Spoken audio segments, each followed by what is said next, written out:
अस्सलाम वालेकुम स्टूडेंट्स, आज हम यूनिट नंबर 5 ग्रेविटेशंस की एक्सरसाइज को करेंगे। उसमें मल्टीपल चॉइस क्वेश्चंस होंगे और एक्सरसाइज के क्वेश्चंस होंगे। आज हम उन्हें सॉल्व करने की कोशिश करते हैं।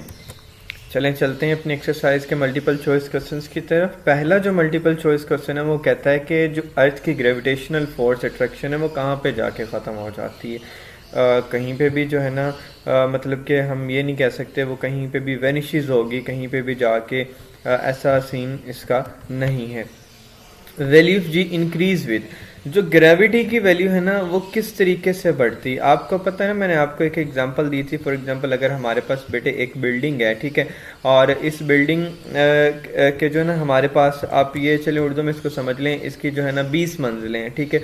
यहाँ पे जाके इसकी कुछ 5 मंजिलें आ जाती हैं और यहाँ पे जाके इसकी तकरीबन 20 मंजिलें आ जाती हैं। अब यहाँ से एक स्टोन को ज़मीन के ऊपर फेंका जाता है और बेटे यहाँ से एक स्टोन को ज़मीन के ऊपर फेंका जाता है, तो पहले कौन सा स्टोन जो है ज़मीन पे आके गिरेगा, ज़मीन के साथ टकराएगा। तो ये बात तो बेटे यकीनी है कि जो 5वीं मंजिल से पत्थर फेंका जा रहा होगा वो ज़मीन पे पहले पहुंच जाएगा। ऐसा क्यों है? क्योंकि बेटे जिस ऑब्जेक्ट की हाइट कम होती है ना, और जो ऑब्जेक्ट कम बुलंदी से फेंका जाता है, वहाँ पर ग्रेविटी की जो फोर्स है बहुत स्ट्रॉन्ग एक्ट करती है। और जो ऑब्जेक्ट हाइट से फेंका जाता है वहाँ पे ग्रेविटी की फोर्स जो है ना बहुत कम एक्ट करती है, क्योंकि ग्रेविटी की फोर्स आप जितनी बुलंदी पे जाते जाते हो कम होती जाती है। आपने कल पढ़ा था कल के टॉपिक में, as we go farther and farther away from the earth the value of g decrease. तो वैल्यू ऑफ जी क्या हो जाती है बेटे? डिक्रीज हो जाती है। अब यहाँ पे सवाल ये है कि जो ये हमारे पास बेटे जी है इसकी वैल्यू इंक्रीज कब होती है? इंक्रीज होती है मास ऑफ बॉडी के साथ? नहीं बेटे, ऐसा भी नहीं होता। इंक्रीज इन आल्टीट्यूड के बुलंदी के साथ इंक्रीज होती है? ऐसा भी नहीं होता। डिक्रीज इन आल्टीट्यूड के, आल्टीट्यूड जब बुलंदी कम कर दी जाए तब होता है। जी बेटा, इसका आंसर होगा सी। जब हम बुलंदी को कम कर देते हैं तो वैल्यू ऑफ जी क्या हो जाती है? इंक्रीज हो जाती है। ठीक है। उसके बाद जो हमारा बेटे थर्ड है, थर्ड में कहता है the value of g at the height 1 earth radius above the surface of earth. तो वो बेटे हमारे पास है जी डी, यानी कि 1/4 ऑफ ग्रेविटी। उसके बाद एमसीक्यूज नंबर 4 है बेटे, इसमें कहता है the value of ji on the moon is 1.6 metre per second square, what will be the weight of 1000 kilogram body on the surface of moon.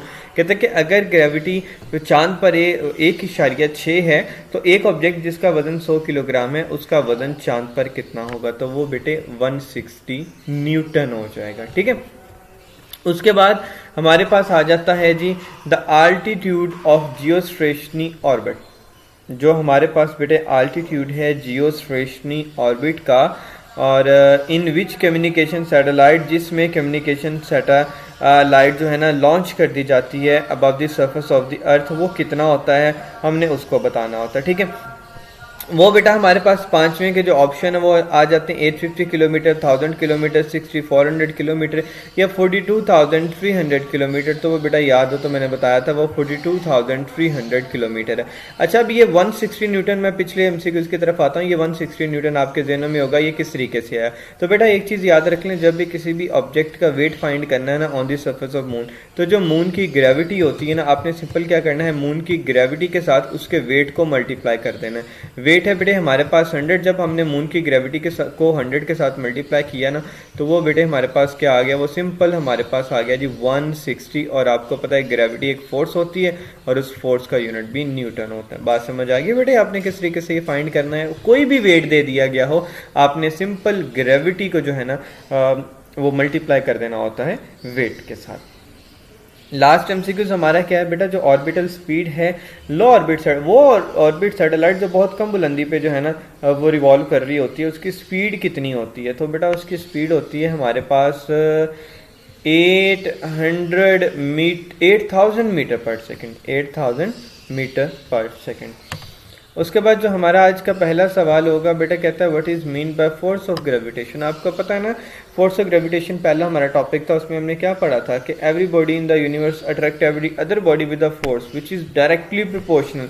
वो जो फोर्स अट्रैक्ट करती है ना बेटे, वो डायरेक्टली प्रोपोर्शनल किसके हो जाती है बेटे, वो डायरेक्टली प्रोपोर्शनल हो जाती है उनके मैसेज के। तो हमारे पास बेटा दो मैसेज थे, एक m1 था और दूसरा बेटे m2 था, और वो इन्वर्सली प्रोपोर्शनल किसके हो जाते हैं बेटे, वो इन्वर्सली प्रोपोर्शनल हो जाते हैं उनके डिस्टेंस के स्क्वायर के।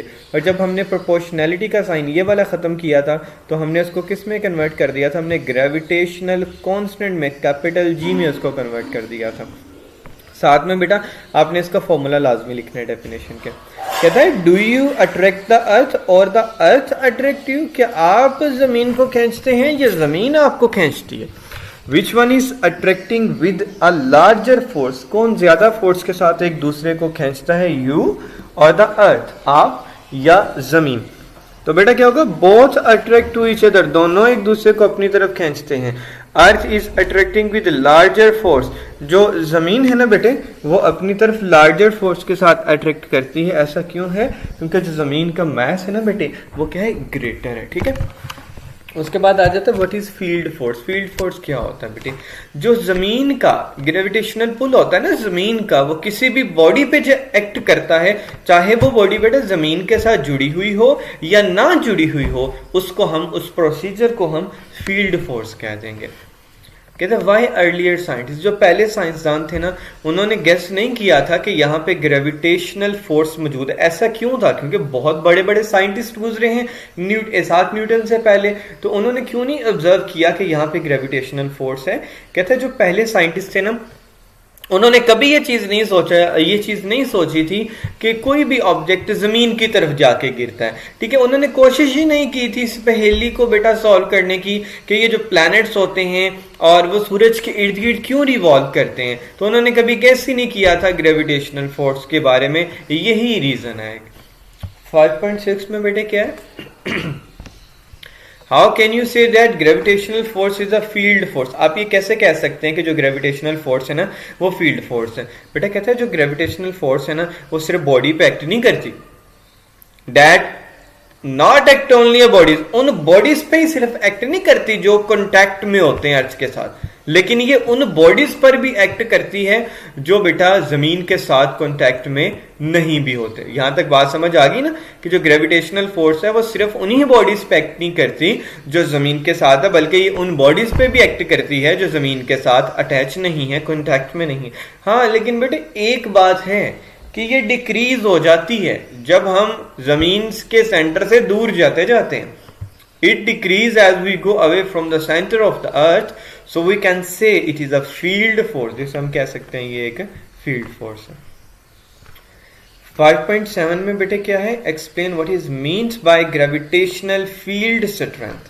कहता है gravitational field of the earth जो होता है ना, और जो per unit mass gravitational force होती है ना, उसको हम gravitational field strength कह देते हैं। लॉ ऑफ ग्रेविटेशन क्यों इंपॉर्टेंट है हमारे लिए, कहता है जो ग्रेविटेशनल लॉ है ना बेटे ये बहुत बहुत इंपॉर्टेंट है, क्योंकि इस लॉ की मदद से हम मास ऑफ अर्थ फाइंड कर सकते हैं।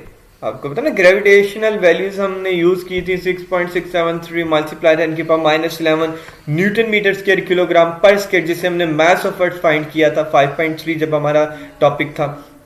ओके, ये लॉ हमें मदद करता है कि हम वैल्यू ऑफ जी को फाइंड कर सकें जमीन की किसी भी जगह पे। ठीक है, इसीलिए हमारे लिए बहुत इंपॉर्टेंट है।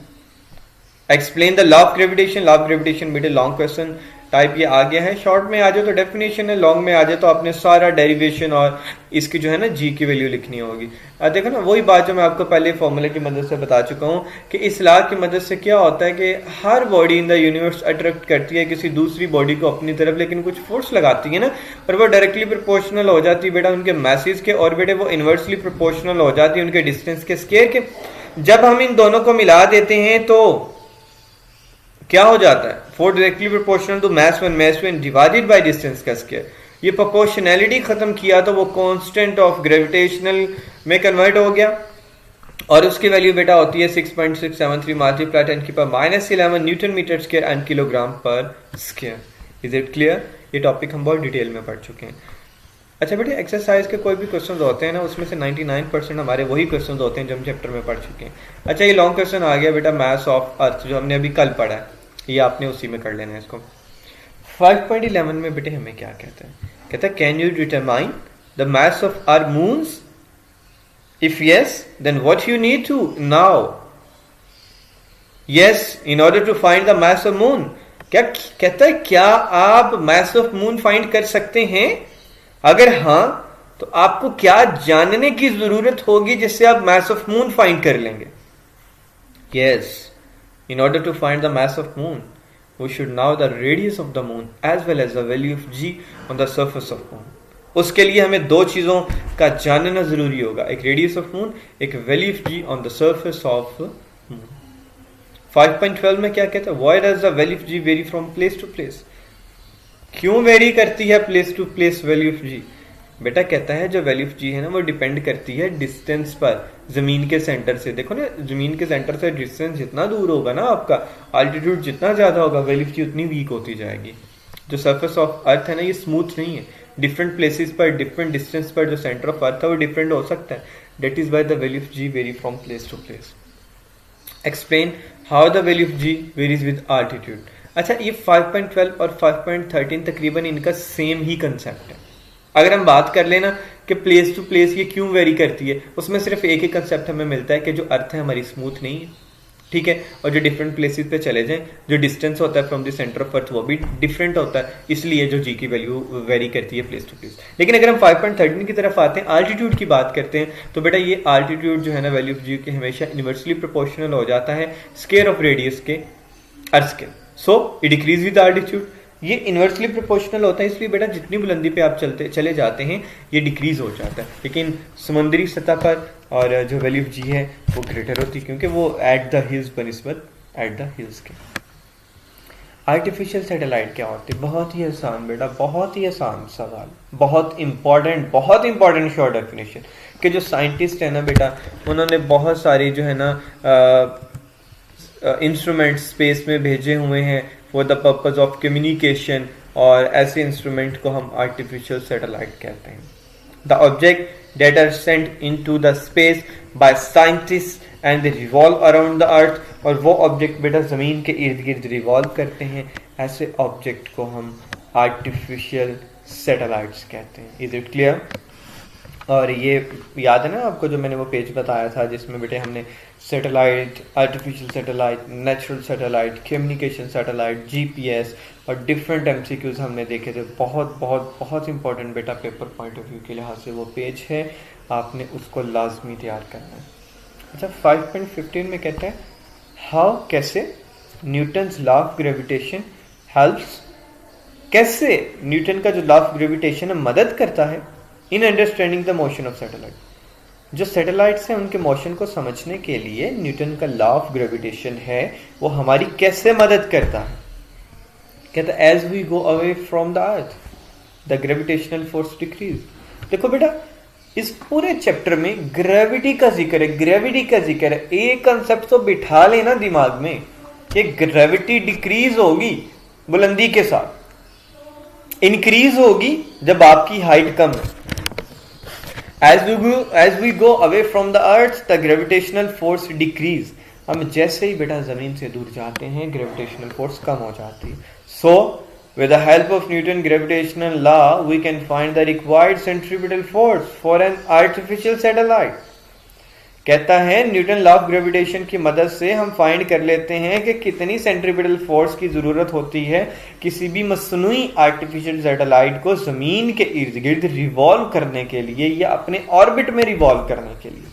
सो इस लॉ की मदद से बेटा हम फाइंड करते हैं वेलोसिटी सैटेलाइट की जो लॉन्च की गई होती है किसी भी ऑर्बिट में, कि उस ऑर्बिट में उसकी वेलोसिटी कितनी है, उसका मास क्या है, उसकी ज़मीनी सतह से बेटा हाइट कितनी है और कितनी सेंट्रीपिटल फोर्स उसको चाहिए होती है।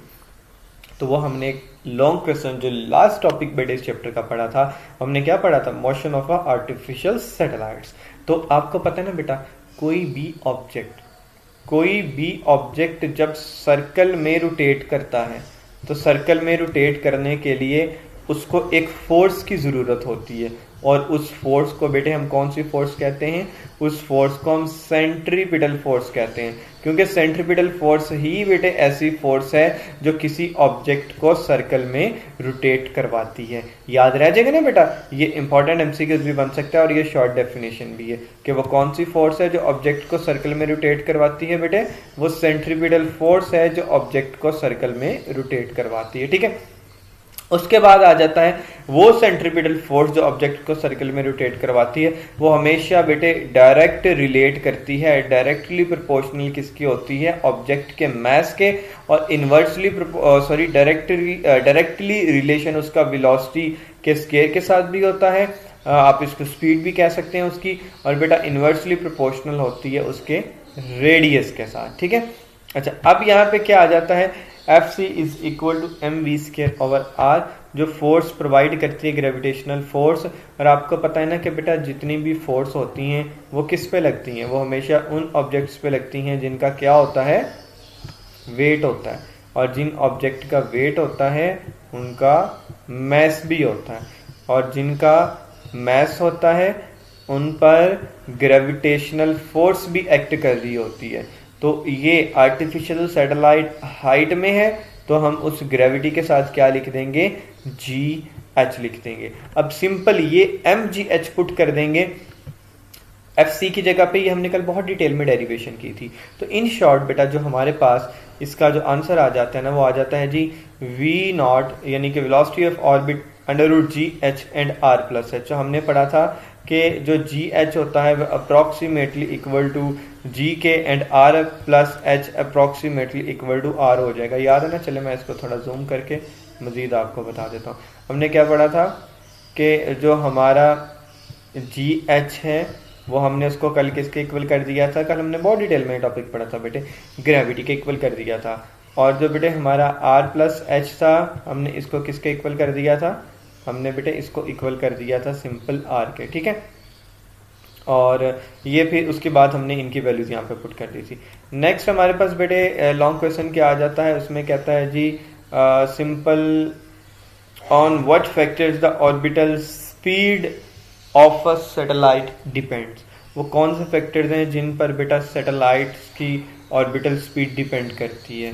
वो बेटा दो फैक्टर्स हैं, द वैल्यू ऑफ जी, कोई और भी हो सकते हैं लेकिन ज़्यादातर जो कंसीडर किए जाते हैं वो ये दो फैक्टर्स ही हैं कि जो वैल्यू ऑफ जी है एट द गिवन हाइट, उस गिवन हाइट पर वैल्यू ऑफ जी क्या होगी। ठीक है, उसके बाद it's value also depends on the altitude, कि उसकी वैल्यू जो है ना बुलंदी पे भी बेटे डिपेंड कर रही होती है।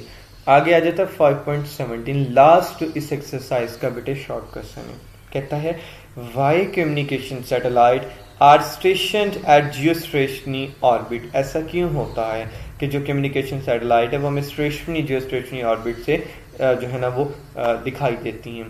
कहते हैं जो कम्युनिकेशन सैटेलाइट्स होती हैं ना are stationed at the geostationary orbit, so they complete their one revolution around the earth in a time as the earth take its complete its one revolution around its axis. कहता है इसलिए ऐसा इसलिए होता है क्योंकि जो कम्युनिकेशन सैटेलाइट होती हैं वो भी अपना एक चक्कर अपने एक्सिस में तब ही कंप्लीट करती हैं जब ज़मीन अपना एक चक्कर बेटे अपने एक्सिस में कंप्लीट कर रही होती है। ठीक है, in this way we got the correct information about the atmosphere. अच्छा वो तो हमें तो दिखाई दे रही होती हैं लेकिन उनके स्टेशन एट जियोस्टेशनरी ऑर्बिट पे होने की वजह से वो हमारे लिए काफ़ी कारआमद भी होती हैं, हमारे लिए बहुत सारी मालूमात भी लेके आती हैं। इस वजह से इसी तरीके से हम बिल्कुल करेक्ट इन्फॉर्मेशन अपने एटमॉस्फेयर के बारे में और अबाउट द वर्ल्ड दुनिया के बारे में हासिल कर सकते हैं। इसलिए कहते हैं ना कि भी कल बारिश होनी है और इतने दिन मौसम ख़राब रहेगा, वो इन सारी सैटेलाइट्स की मदद से बेटे हम इंफॉर्मेशन को गेट करते हैं। फिर कहते हैं in addition to this we do not need to change the direction of dish antenna. अच्छा अब ये भी होता है कि जिस तरह मैंने आप लोगों को कल भी बेटे बताया था कि फॉर एग्जांपल हमारे पास एक एंटीना ये है और यहाँ पे हमारी एक बेटे सैटेलाइट है। ठीक है, ये एंटीना क्या करता है, इस सैटेलाइट पे सिग्नल सेंड करता है और ये सैटेलाइट फिर देखता है कि किस किस जगह पे किस किस को ये सिग्नल चाहिए, इसका डेस्टिनेशन एंड क्या होगा, यहाँ पे दूर एक एंटीना लगा होगा, वो एंटीना डिमांड कर रहा होगा इन्हीं सिग्नल्स की, तो ये ट्रांसफर कर देगा उस सिग्नल को इन एंटीनास पर। अच्छा, ये पहले होता था कि एंटीनास की मदद से जो है ना वो काफ़ी टीवी वगैरह पे प्रोग्राम्स वगैरह देखे जाते थे, लेकिन अब ये एंटीनास का काम ब्रॉडकास्टिंग में आ चुका है। ये हमारे जो है ना डिफरेंट लेयर्स में ट्रांसफ़र हो चुका है। ये हमारे सिग्नल्स को ट्रांसफ़र करने के लिए इस्तेमाल होता है, जिसमें मोबाइल फ़ोन्स के सिग्नल्स वगैरह कह लें, अब ये उनमें चेंज हो चुका है। अच्छा, अब क्या होता है बेटे कि ये इस तरीके से जो है ना हमें ज़रूरत, अब ये बिल्कुल करेक्ट इनकी जो है ना पोजीशन सेट है ना, अब हम एंटीने की पोजीशन को चेंज करने के, डिश एंटीना की डायरेक्शन को चेंज करने की ज़रूरत नहीं होती, क्योंकि बिल्कुल वो करेक्ट वे में पड़ा हुआ है और हमारी जो इन्फॉर्मेशन है वो हमें बिल्कुल ठीक तरीके से दे रहा है। ये थे बेटे हमारे एक्सरसाइज के short question according to paper point of view, और जो है ना शॉर्ट क्वेश्चंस के लिहाज से बेटा इंपॉर्टेंट है। 2 से 3 शॉर्ट क्वेश्चंस इस चैप्टर में से लाजमी आने होते हैं, 1 से 2 MCQs भी लाजमी आना होता है। होप सो ये सारी चीज़ें आपको क्लियर हो गई होंगी। अल्लाह हाफिज़।